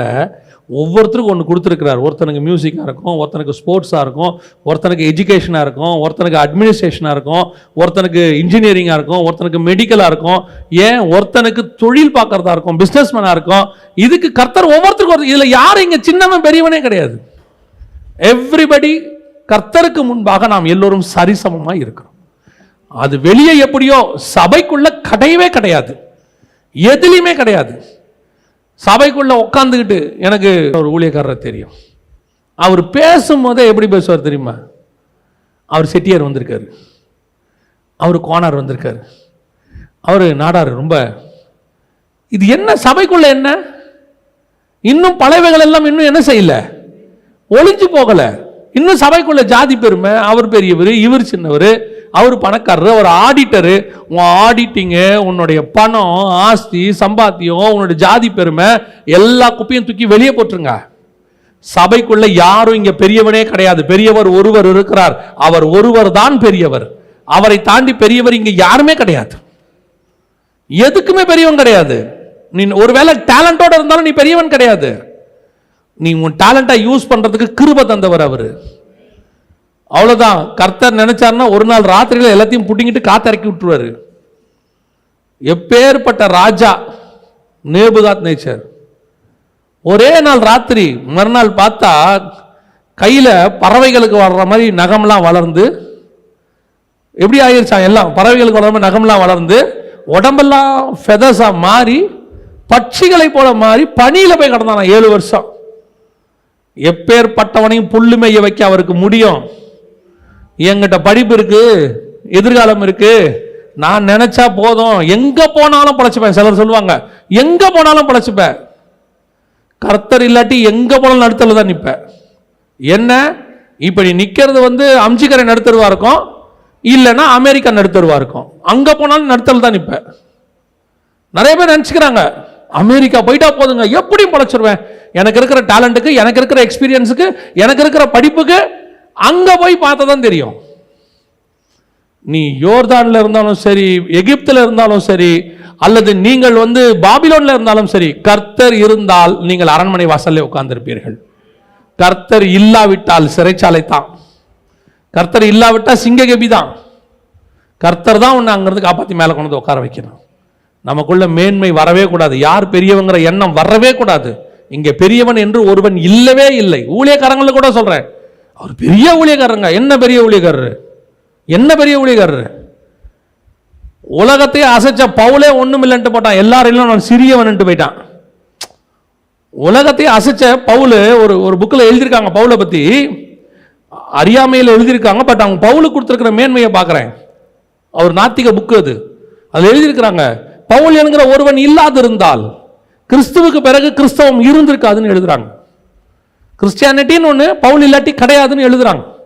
அந்த மாதிரி உலகத்தாருகிட்ட மேன்மை வாங்கினவன் ஒருத்தன். அவன் சொல்றான், நான் எல்லாரிலும் சிறியவனுங்கிறான். இன்னைக்கு ஒரு ஊழியத்தில் ஒரு சின்ன மேன்மை ஆண்டவர் உயர்த்திடக்கூடாது. அவ்வளோதான், உயர்த்திடக்கூடாது. என்ன நிக்கிற வானு கூட யாரும் கூப்பிட மாட்டீங்க. வானு கூப்பிடல, ஏசுநாதரியே கூப்பிடலையாமா. ஏசுநாதர் சொல்றாரு, உன் வீட்டுக்கு வந்த நீ என்ன கொடுக்கல, தலைக்கு என்ன கொடுக்கல, கால் கழுவ தண்ணி கொடுக்கல. அப்படின்னா ஏசுநாதர் என்ன பண்ணியிருக்கிறாரு, இதெல்லாம் கொடுக்கல, ஆனாலும் உள்ள போயிட்டாரு 12 பேரையும் கூப்பிட்டுக்கிட்டு. அவன் அதை செய்யல தானே. ஏசுநாதர் என்ன பண்ணியிருக்கணும், ஒரு மட்டு இல்லை, ஒரு மரியாதை இல்லை, நான் நிற்கிறேன், நான் யாரு, நான் தேவனுடைய குமாரன், அதை விடு, இவங்களை கேளு, நான் யாரு, நீர் இஸ்ரவேலில் ஒரு தீர்க்கதரிசி. ஒரு தீர்க்கதரிசி நிற்கிறேன், எனக்கு ஒரு மரியாதை இல்லை, வாங்கடா போலாம். ஏசுநாதர் சொன்னார், வாடா, அவனுக்கு தான் மரியாதை தெரியல, நமக்கு தெரியும், வா. அவ்வளோ பெரிய ஏசுநாதரே அந்த மரியாதை எதிர்பார்க்காம போய் உள்ள போய் உட்காந்து விட்டாரு.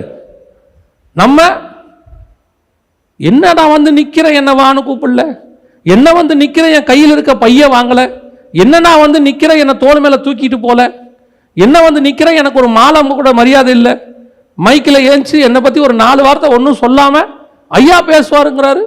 நான் யாருன்னு சொல்லுங்க. ஐயா நீ யாருன்னு உனக்கு தெரியாத? இல்லை வந்திருக்கிறவங்களுக்கு அவனுக்கு நல்லா தெரியும் நீ யாருன்னு, ஏறி பேசு. இதில் இப்போ ஒரு கலாச்சாரம் ஒன்று வந்திருக்கு கிறிஸ்தவத்தில். மேலே ஏறி நின்று, ஐயா யார் தெரியுங்களா, ஐயா ஐயா ஆ ஐயா ஓஹோ. இவர் ஏந்திரிக்கிறதுக்கு முன்னாடி அண்ணன் வராருன்னு என்ன பண்ண வேண்டியிருக்கு? நீ நானும் ஒன்றும் இல்லை, வெறும் மண்ணு. கழுதை மேல கிறிஸ்து உட்கார்ந்ததுனால உனக்கு மரியாதை. இறங்கிட்டாரு, கழுதைக்கு பின்னாடி எவனும் போக மாட்டான், கிறிஸ்துவுக்கு பின்னாடி தான் போவான். கழுதையை சீண்ட ஆள் இருக்காது. கிறிஸ்து உட்கார்ந்து இருக்கிறதுனால தான் கழுதைக்கு மரியாதை, இல்லைன்னா கழுதைக்கு ஒரு மரியாதை இல்லை. சில நேரத்தில் கழுதைக்கு கீழே கீழே என்ன பண்றாங்க, பெட்ஷீட்டை போடுறாங்க, சால்வையை போடுறாங்க, கிளைய உடைச்சி போடுறாங்க, எல்லாத்தையும் உடைக்கிறாங்க. உனக்கு பொன்னாடை போத்துறாங்க, கிஃப்ட் கொடுக்குறாங்க. சில நேரத்தில் உனக்கு எல்லா மேன்மையும் கொடுக்குறாங்க. இந்திய தொலைக்காட்சிகளில் முதல் முறையாக அப்படிங்கிற மாதிரி உலக வரலாற்றில் இந்த ஊழியக்காரர் மாதிரி ஒருவரும் உண்டோ அப்படின்னு சொல்லிடுறாங்க. இந்த கழுதை என்ன பண்ணக்கூடாது தெரியுமா? கீழே போட்டிருக்கிற அந்த இலையை பார்க்கக்கூடாது, செடி கொடியில் இருக்கிற இலையை பார்க்கக்கூடாது. நமக்கு தான் இலை போட்டான், உனக்கு இலை போடலை. உன் மேலே உட்காந்துருக்கிறாரு, அவருக்கு மேலே இருக்கிற மரியாதையில் உனக்கு சர்வ் பண்ணிக்கிட்டு இருக்கிறான். அவன் மேலே இருக்கிறவர் இறங்கிட்டாரு, தொலைஞ்ச காணாம போயிடுவ. எருசலேமுக்குள்ள அவர் தான் போவார், கழுதை காணாம போயிடும். கல்வாரிக்கு அவர் தான் போவார், கழுதை காணாம போயிடும். பிலாத்துவின் அரண்மனைக்கு அவர் தான் போவார், கழுதை காணாம போயிடும். கழுதைக்கு மேலே இயேசுநாதர் உட்காந்துருக்க வரைக்கும் தான் கழுதைக்கு மரியாதை. பல நேரங்களில் கர்த்தர் உன்னை கொண்டு ஏதாவது ஒரு காரியங்களை செய்கிறாரா, அது கிருபைன்ட்டு ஓடிடணும், கிருபைன்ட்டு ஓடி போயிடணும். என்ன மாதிரி பாட யாராவது இருக்கிறாங்களா, தொண்டையில் கை வைப்பாரு.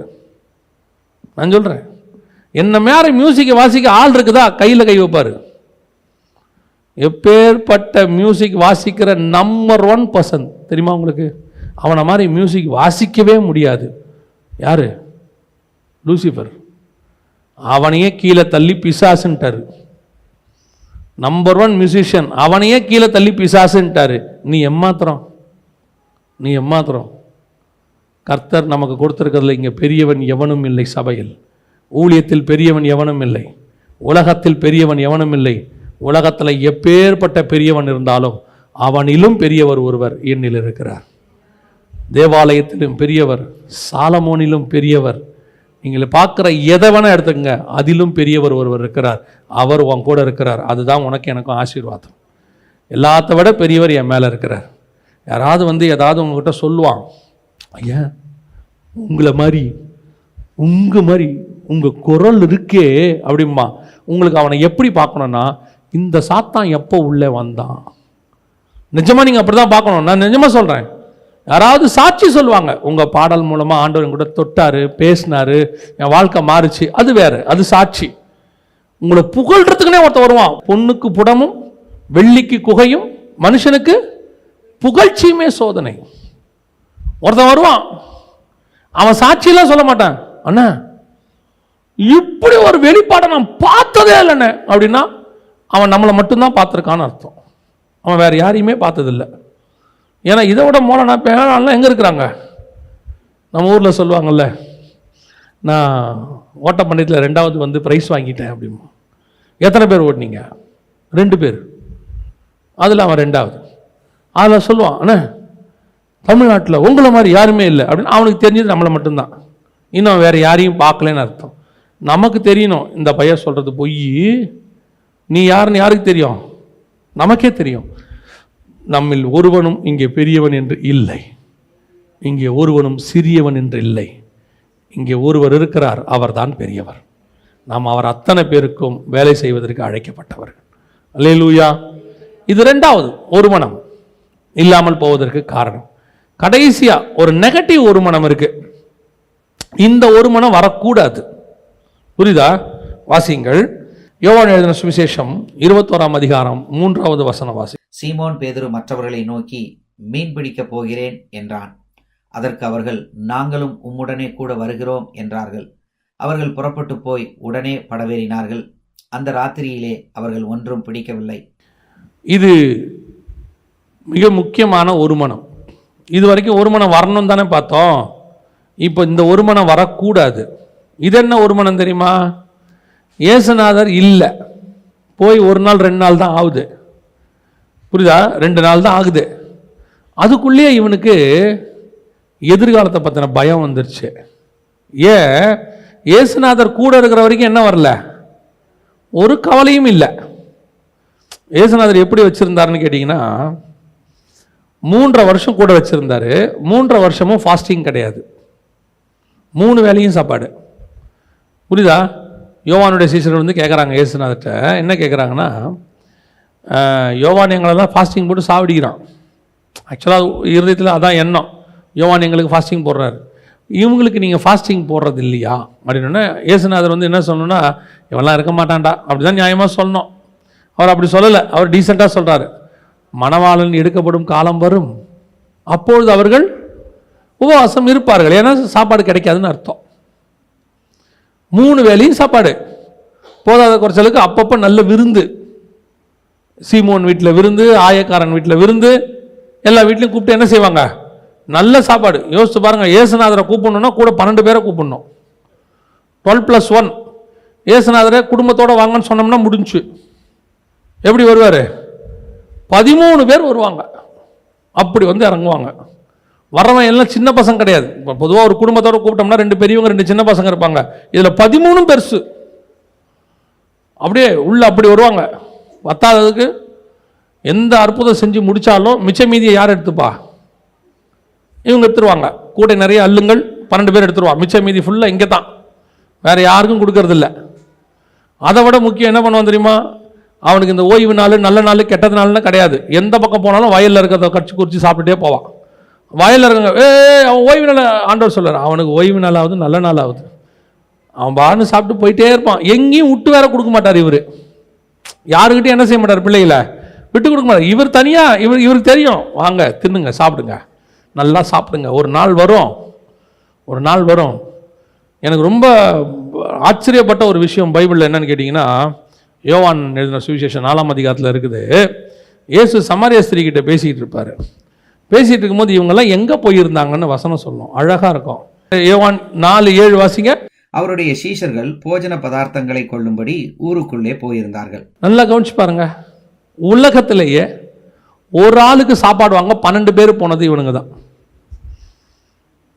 நல்லா பார்த்துருக்கீங்களா? நம்ம 12 பேருக்கு சாப்பாடு வாங்க ஒரு ஆள் போவோம், மிச்சம் மீதி இல்லைன்னா 2 பேர் போவோம், வாடா தூக்கிட்டு வரலான்னு 2 பேர் போவோம். ஒத்த ஆளுக்கு சாப்பாடு வாங்க எத்தனை பேர் போயிருக்காங்க? அப்படின்னா என்ன அர்த்தம் யோசிச்சு பாருங்க. நீ போனால் ஆளுக்கு 4 இட்லி வாங்கிடுவா, பத்தாது. நம்ம எல்லாரும் போவோம், ஃபுல் மீல்ஸ் முடிச்சிடுவோம். இவர் ஒருத்தருக்கு என்ன பண்ணிடுவான்? எப்படி பாருங்க, அருமையான சீஷர்கள், அவனெல்லாம் ஒன்றும் செய்யவே முடியாது. அதில் வந்து வேற என்ன தெரியுமா கேட்பான்? ஒரு ஆளுக்கு தான் சாப்பாடு வாங்கிட்டு வந்திருக்கான். அதுலேயும் என்ன தெரியுமா சொல்லுவான்? அவருக்கு யாராவது போஜன பதார்த்தம் கொடுத்திருப்பார்கள், இதையும் சாப்பிடலான்னு பிளான் பண்றான் அவன். எப்படி பாருங்க சீஷர்கள், அப்படி ஒரு சீஷர்கள். இப்போ ஒரே ஒரு நாள் இயேசு இல்லைங்க, சிலுவையில் வச்ச மறுநாள் நடக்கிற சம்பவம். 2 நாள் இயேசு இல்லை. வசனம் சொல்லுது, வாருங்கள் நம்ம என்ன செய்வோம்? ஏன் கொடுக்கிற வரைக்கும் இயேசு கூட கரெக்டா இருப்போம், இல்லாவிட்டால் பேக் டு த பெவிலியன், எங்க வந்தோமோ அங்கேயே போயிடுவோம். உன்னை 3 வருஷம் நாங்கள் எதுக்கு கூப்பிட்டோம்? பரலோகம் உங்களை எதுக்கு முன்குறிச்சிச்சு? எதுக்கு உங்களை வேறு பிரிச்சோம்? எதுக்கு இவ்வளவு உன்னை உருவாக்கணும்? ஒரு 3 நாள் கூட உன்னால சாப்பாடு இல்லாமல் என்ன செய்ய முடியல, உன் வசதி வாய்ப்புகளை குறைச்சிக்க முடியல. ஒரு 3 நாள் கூட உன்னால என்ன செய்ய முடியல, தேவன் கூட இருந்ததுல இருந்து கொஞ்சம் குறையல. உனக்கு கொஞ்சம் குறைஞ்ச உடனே அடுத்து என்னது? நான் திருப்பி அங்கேயே போறேன்.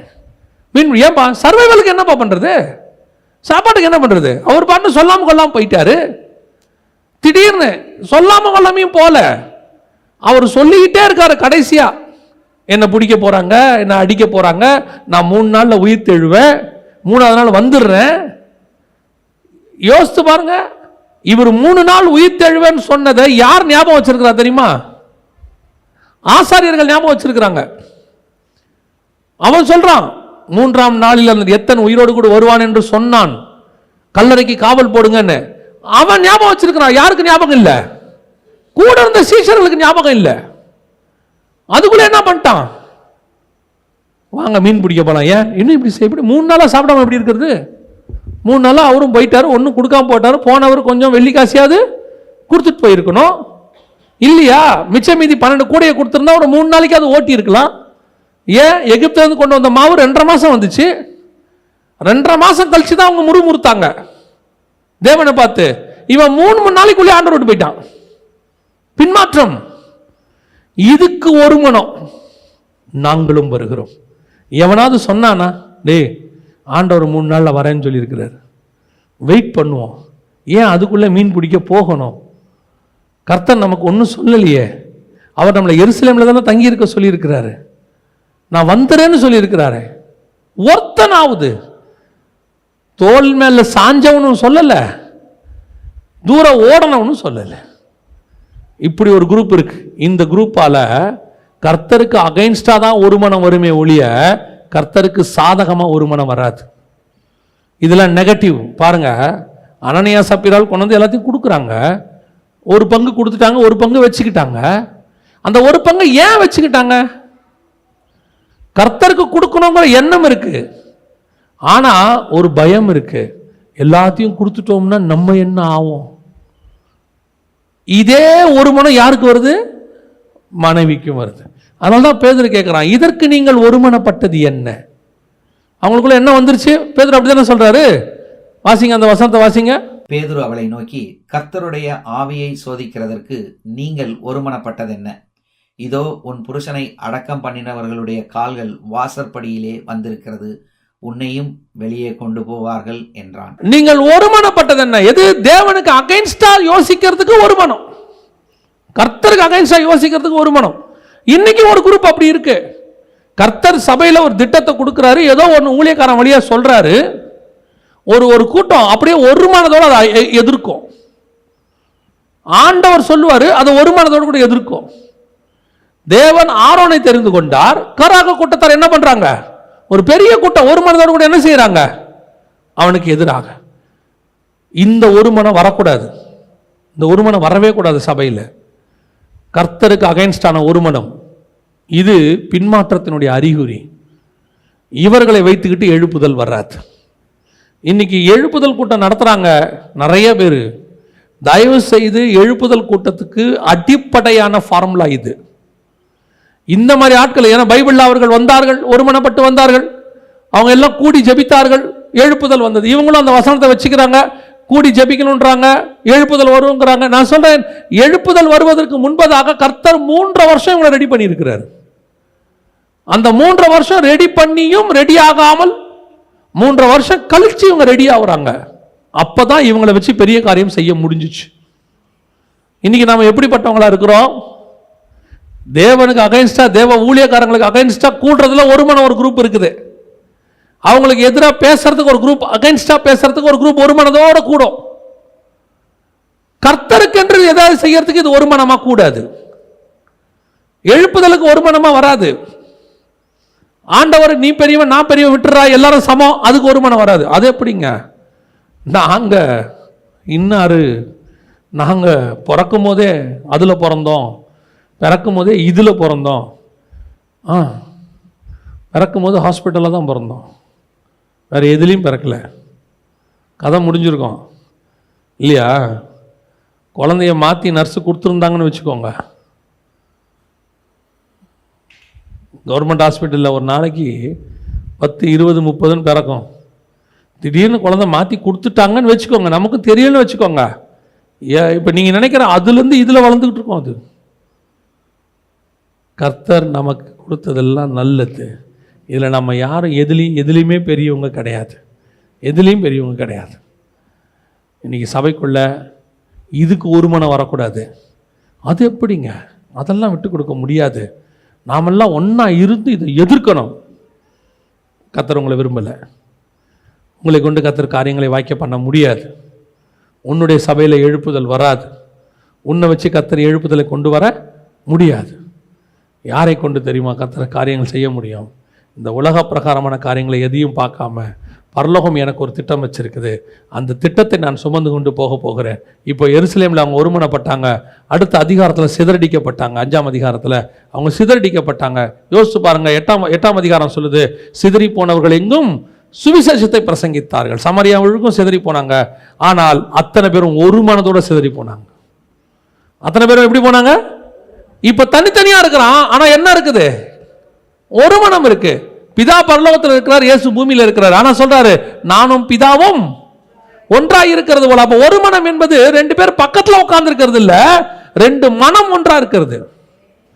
2 பேர் வீட்டுக்குள்ள இருக்கிறது இல்ல, 2 பேர் ஒரு மனதமா இருக்கிறது. எங்க இருந்தாலும் தேவனுடைய திட்டம் 2 பேருக்குள்ள ஒரே மாதிரி இருக்கும். ஒரே ஆவியில் இருப்பாங்க, ஒரே அழைப்பில் இருப்பாங்க, ஒரே தரிசனத்தில் இருப்பாங்க.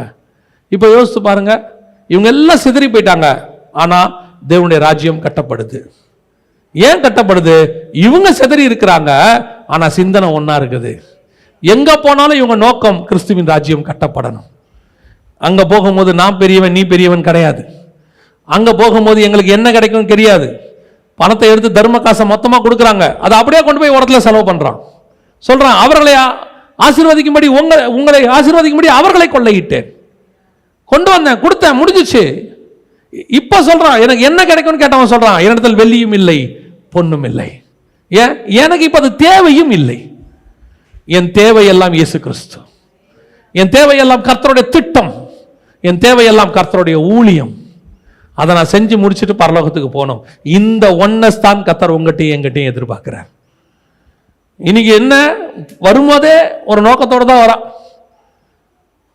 சிலர் ஊழியத்துக்கெல்லாம் கூப்பிடும் போது அந்த ஊழியத்தில் அவங்களே சொல்கிறாங்க, நீங்கள் வந்தீங்கன்னா உங்களுக்கு ஒரு கிஃப்ட் கொடுப்பாங்க, நீங்கள் வந்தீங்கன்னா திரும்பி போகும்போது உங்களுக்கு ஏதோ. அவங்க வந்து ஏன் கொடுக்குறாங்கன்னா, ஐயோ கஷ்டப்பட்டு வராங்களே, திரும்பி போகும்போது கஷ்டப்படக்கூடாது, ஒரு வழி பயணப்பாதையை கொடுத்தாலாவது அவங்க என்ன செய்வாங்க, கஷ்டம் இல்லாமல் திரும்பி போவாங்களேன்னு அவங்க கொடுக்குறாங்க. ஆனால் இவன் எதுக்கு வரான் தெரியுமா? அந்த காசுக்காக தான் வர்றான். சரி ஓகே, வரும்போது யாரு கூடயாவது பைக்கில் தொத்திக்கிட்டு வந்துடுறான், லிஃப்ட்டு போகும்போது காசை வாங்கிட்டு அதே பைக்கில் லிஃப்ட்டில் போயிடுறான். போக வர அந்த பயண செலவு மிச்சம் காசு பாக்கெட்டில் இருக்கும். இந்த எண்ணம் கொடுக்கிறவங்க நல்ல நோக்கம், வாங்குறவனுக்கு நோக்கம் நல்ல நோக்கம் இல்லை. அப்ப இந்த மாதிரி கூட்டங்களால பிரயோஜனமும் இல்லை. யாரை கொண்டு கர்த்தர் காரியங்களை செய்ய முடியும்? எனக்கு இந்த பூமியில் எதுவும் இல்லை, நான் அதற்காகவும் கிறிஸ்துவனிடத்தில் வரவும் இல்லை. நான் வந்ததெல்லாம் அவரால் பயன்படுத்தப்பட. அவருக்கு ஒரு நோக்கம் இருக்கு, அவருக்கு ஒரு திட்டம் இருக்கு, அதை என்னை கொண்டு செய்வார். அதை செய்யறதுக்கு தான் கர்த்தர் உங்களை அழைச்சார். இந்த சபைக்கு வந்தீங்க, நான் சொல்லுவேன் இந்த சபைக்குள்ள வந்ததுக்கு அதுதான் காரணம், வேற எதுக்காகவும் இல்லை. நீங்க எல்லாரும் மாதிரியும் வீடு காரு அதுக்காக இங்க வந்திருந்தீங்கன்னா டோட்டல் வேஸ்ட். அப்ப இதெல்லாம் எனக்கு கிடைக்காதா? அது காலத்தில் என்ன தேவையோ அதை பரலோகம் தரும். இது வரைக்கும் தந்துதானே இருக்குது. பரலோகம் சின்ன வயசுல நமக்கு ஸ்மால் ஷர்ட் ஒன்று கொடுத்துச்சு நம்ம சைஸுக்கு. நம்ம வளர்ந்து இவ்வளோ பெருசாக ஆயிட்டோம். பரலோகம் எங்கிட்ட அவ்வளோதான் முடியும், சின்ன சட்டை தான் இருக்குது, நீ வேணால் அட்ஜஸ்ட் பண்ணி போட்டுக்கணும். இப்பவும் சின்ன சட்டையாக கொடுக்குது. இப்போ நாம் பலுகி பெருகி 44 ஆயிட்டோம். 44க்கு சட்டை தருதா இல்லையா? இல்லை, நாங்கள் 38 வரைக்கும் தான் பரலோகத்தில் சைஸ் வச்சுருக்கோம், அதுக்கு மேலே போகிறது அன்சைஸு, உனக்கு கொடுக்க மாட்டேன்னு பரலோகம் சொல்லிச்சா? இல்லை தானே. பரலோகம் சொல்லிச்சா உனக்கு வெள்ளை கலர் புடவை மட்டும் தான் நான் கொடுத்துருக்கேன், நீ சிவப்பு கலரில் புடவை எடுத்தால் நான் உனக்கு தரமாட்டேன்னுச்சா? பரலோகம் உனக்கு என்ன கலரில் தேவையோ எடுத்துக்கோன்னு சொல்லுது. இன்னைக்கு பரலோகம் கொடுக்காமையா இருக்கு. அவரையே தந்தவர் மற்ற எல்லாவற்றையும் அருளாதிருப்பது எப்படி? பரலோகம் தருங்க, ஆனா என் தேவை அதல்ல, என் தேவை பரலோகம். ஏதாவது ஒன்று உங்களுக்கு கிடைக்கலையா, உங்க கணவர் வாங்கி கொடுக்கலையா, உங்க மனைவி மூலமா உங்களுக்கு கிடைக்கலையா, உடனே மனைவி கிட்ட சண்டை. உங்க அப்பா ஒன்றும் செய்யல, உங்க அம்மா ஒன்றும் செய்யல, ஏன் செய்யணும்? உனக்கெல்லாம் பொண்ணு கொடுக்கறதே பெரிய விஷயம், எதுக்கு உனக்கு கொடுக்கணும்? ஏதோ கொடுத்தாங்க சோத்திரம். கர்த்தர் ஏன் உனக்கு பொண்ணு கொடுத்தாரு? நான் மாமனார் வீட்டிலேருந்து ஒரு உதவியும் இல்லைங்க. உனக்கு மாமனாரை கல்யாணம் பண்ணி கொடுக்கலடா, பொண்ணை தான் கல்யாணம் பண்ணி கொடுத்துருக்கோம், அவ்வளோதான் முடியும் எங்களால்.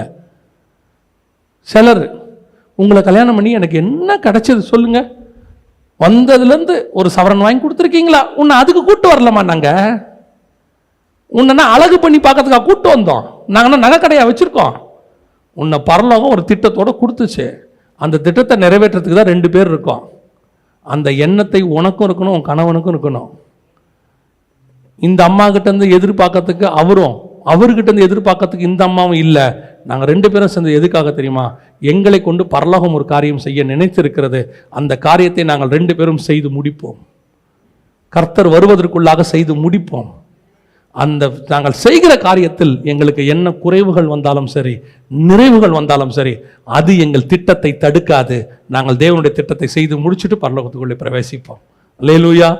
அப்படிப்பட்ட கணவன் மனைவி இருக்கிற வீடும், அந்த கணவன் மனைவி இருக்கிற சபையும் ஆசீர்வதிக்கப்படும். நம்ம ஜெபம் பண்ண போகிறோம். தேவ சமூகத்தில் ஆண்டவரை நோக்கி பார்க்க போகிறோம். எல்லா கண்களை மூடுவோம்.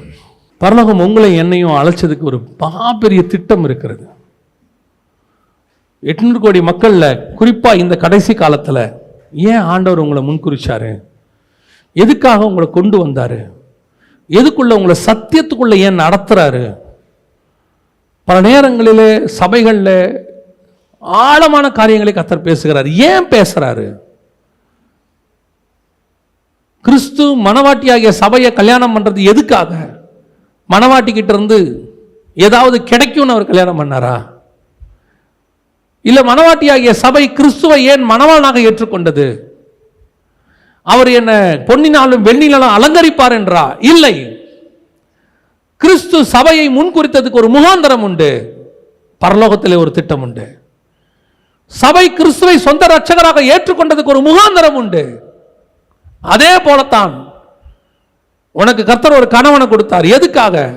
உன்னுடைய ஆசை காரியங்கள், உலகத்தில் உள்ளதான தேவைகளை எல்லாம் பூர்த்தி செய்யறதுக்கு ஒரு மனுஷன் அல்ல. உனக்கு ஒரு மனைவியை கொடுத்தார். எதற்காக? உன்னுடைய ஆசை காரியங்களை எல்லாவற்றையும் திருப்தியாக்கி கொள்வதற்காக அல்ல. உங்க 2 பேரையும் கர்த்தர் இணைச்சதுக்கு பரலோகத்தில் ஒரு திட்டம் இருக்கு. பரலோகம் உங்களை கொண்டு பூமியில ஒரு காரியம் செய்வதற்காக தான் உங்களை சேர்த்து வச்சுச்சு. மனைவியை பார்த்து கேட்காத, உன்னால எனக்கு என்ன பிரயோஜனம்? ஒருவேளை உன் மனைவிக்கு சமைக்க தெரியாம இருக்கலாம். ஒருவேளை உன் மனைவிக்கு நீ எதிர்பார்த்த அளவுக்கு இல்லாமல் இருக்கலாம். நீ எதிர்பார்த்த அழகு இல்லாமல் இருக்கலாம். கணவனை பார்த்து கேட்காத, உன்னால எனக்கு என்ன பிரயோஜனம்? நீ எதிர்பார்த்த அளவுக்கு உன் கணவன் சம்பாதிக்காதவனாய் இருக்கலாம். நீ எதிர்பார்த்த அளவுக்கு உன் கணவன் உனக்கு பொருட்களை வாங்கி கொடுக்க கூட தகுதி இல்லாதவனாய் இருக்கலாம். ஆனால் பரலோகம் இணைச்சது அதுக்காக அல்ல. அதுக்காக அல்ல. உனக்கு கணவனை கொடுத்தது, உனக்கு மனைவியை கொடுத்தது பரலோகத்தினுடைய திட்டத்தை நிறைவேற்றுவதற்கு. உங்கள் மூலமாக பரலோகம் வேணும்னு வச்சிருக்கு. நீ சாகும்போது 10 சவரனோட சாகணும் என்பது பரலோகத்தினுடைய திட்டம் அல்ல. நீ சாகும்போது பெரிய பாஸ்டரா ஒரு பெரிய ஊழியக்காரனா சாகணும் என்பது பரலோகத்தினுடைய திட்டம் அல்ல. பரலோகத்துடைய திட்டம் உங்க 2 பேர் மூலமா பூமியில செய்ய வேண்டிய காரியத்தை செய்து முடிப்பது. அதற்கு யூ நீட் ஒன்னஸ். அந்த ஒன்னஸ் இல்லாம உன்னை வச்சு வேற எதுவுமே செய்ய முடியாது. இன்னும் பூமிக்குரிய உலக பிரகாரமான மாம்சத்துக்குரிய கண்களுக்குரியதான மாம்சத்துக்குரியதான காரியங்களை நீ தேடிக்கொண்டு உன் கணவனோடும் மனைவியோடும் நீ சண்டை போட்டுக் கொண்டிருப்பாய் என்று சொன்னால், உன்னை கொண்டு கிறிஸ்து செய்ய நினைத்த மேன்மையாக பரலோகத்தின் திட்டம் செய்ய முடியாது. அது அப்படியே நிற்கும். உனக்கு 100 வயசாலும் நிற்கும். அதுக்கு தான் ஆண்டவர் ஒன்னஸ் உங்கள்கிட்ட எதிர்பார்த்துட்டு இருக்கிறார். உங்க 2 பேருக்குள்ள ஒன்னஸ் வந்தா மட்டும்தான் ஹெவனுடைய மிகப்பெரிய திட்டத்தை கர்த்தர் உனக்கு வெளிப்படுத்தி கொடுப்பார். ஆனா உங்களுக்கு ஒன்னஸ் இருக்கு. எதுல இருக்கு தெரியுமா? கிறிஸ்துவுக்கு விரோதமா சிந்திக்கிறதுல இருக்கு. 2 பேருக்கு ஒரே ஒன்னஸ். எப்படியாவது வரதை வச்சு சம்பாரிச்சு வீடு கட்டிடணுங்க சாவறதுக்குள்ள. இது கிறிஸ்துவுக்கு விரோதமான ஒன்னஸ். எப்படியாவது அமெரிக்கால போய் செட்டில் ஆகிங்க, அங்க நம்ம பிள்ளைகளை படிக்க வச்சுங்க, சாகும்போது நம்ம அமெரிக்கனா சாகணும். இது கிறிஸ்துவுக்கு விரோதமான ஒன்னஸ். நீ அமெரிக்கா போகிறது கிறிஸ்துவுக்கு விரோதம் இல்ல, கிறிஸ்து சொல்லாமல் போகிறது கிறிஸ்துவுக்கு விரோதம். உன்னை தேவன் எதுக்கு வச்சாரோ அந்த திட்டத்தை கண்டுபிடி. கணவனும் மனைவியும் சேர்ந்து அதை செய்யுங்க. அப்படிப்பட்ட கணவன் மனைவி இருக்கிற வீடு தான் ஒன்னஸ் ஆன வீடு. அப்படிப்பட்ட கணவன் மனைவி இருக்கிற சபை தான் ஒருமனப்பட்ட சபை. யோசித்து பாருங்க, சபைக்குள்ள எல்லா கணவனும் மனைவி இப்படி ஒன்னஸோடு கூட இருப்பாங்கன்னா, அந்த 120 பேர் சபைக்குள்ள இருந்தா அந்த சபை எழுப்புதலுக்கு காரணமான சபையாக இருக்கு. உங்ககிட்ட கர்த்தர் அதைத்தான் இப்ப எதிர்பார்க்கிறாரு. அதான் எதிர்பார்க்கிறாரு. ஆண்டவர் உனக்கு ஒரு பெரிய திட்டத்தை வச்சிருக்கிறாரு. மோசேக்கு நோவாவுக்கு கர்த்தர் ஒரு பெரிய திட்டத்தை வச்சாரு. அந்த திட்டத்தோடு அவன் மனைவி ஒத்து போனதுனால இந்த உலகத்தில் உள்ள சகல ஜீவராசிகளும் காப்பாற்றப்பட்டது. அதோடு கூட உன் குடும்பமும் காப்பாற்றப்பட்டது. அந்த திட்டத்தை, அந்த ஹெவன்லி பிளானை 2 பேரும் சேர்ந்து செய்யணும். ஆபிரகாமுக்கு பரலோகத்தில் ஒரு திட்டம் இருந்தது, அது சாராளோடு கூட சேர்ந்து இருந்தது. அதை 2 பேரும் சேர்ந்து செய்யும் போது ஈசாக்கு கிறிஸ்துவின் சந்ததியை உருவாக்குறவனாய் மாறினான். அதுதான் கர்த்தர் உங்ககிட்ட கேட்கிறாரு. உலக பிரகாரமா கணவனுங்கிட்ட சின்ன சின்ன காரியத்துக்கெல்லாம் சண்டை போட்டுக்கிட்டு இருக்காதீங்க. ஒருவேளை மனைவியால நீங்க நினைச்சபடி இருக்க முடியாட்டி அவகிட்ட சின்ன சின்ன காரியத்துக்கெல்லாம் சண்டை போட்டுக்கிட்டு இருக்காதீங்க. ஏன், நீ எதிர்பார்க்கிற எத்தனையோ காரியங்கள் உன் மனைவி மூலமாக உனக்கு செய்ய முடியாமல் போகலாம். ஆனா ஒண்ணு மட்டும் நினைச்சுக்கோ, இவளை கர்த்தர் எனக்கு கொடுத்தது என் ஆசை இச்சைகளை தீர்த்துக் கொள்வதற்கு மட்டுமல்ல, இவள் மூலமாய் பரலோகத்தினுடைய திட்டத்தையும் சேர்த்து செய்வதற்கு. உன் மூலமாய் உன் கணவன் மூலமாய் உனக்கு கிடைக்க வேண்டிய சில காரியங்கள் உனக்கு கிடைக்காமல் போகலாம். மேபி அடிப்படை காரியங்கள் கூட உனக்கு கிடைக்காமல் போகலாம். ஆனால் கர்த்தர் சொல்றாரு, அது இல்லாவிட்டாலும் பரவாயில்லை, அவன் மூலமாய் உன் மூலமாய் பரலோகத்தில் நான் செய்ய வேண்டிய ஒரு மகப்பெரிய திட்டம் இருக்கிறது. ஆண்டவர்கிட்ட கேளு, ஆண்டவரே எதற்காக என்னை இணைத்தீங்க? நாங்கள் எதுக்காக ஒருமனப்பட்டு வந்தோம்?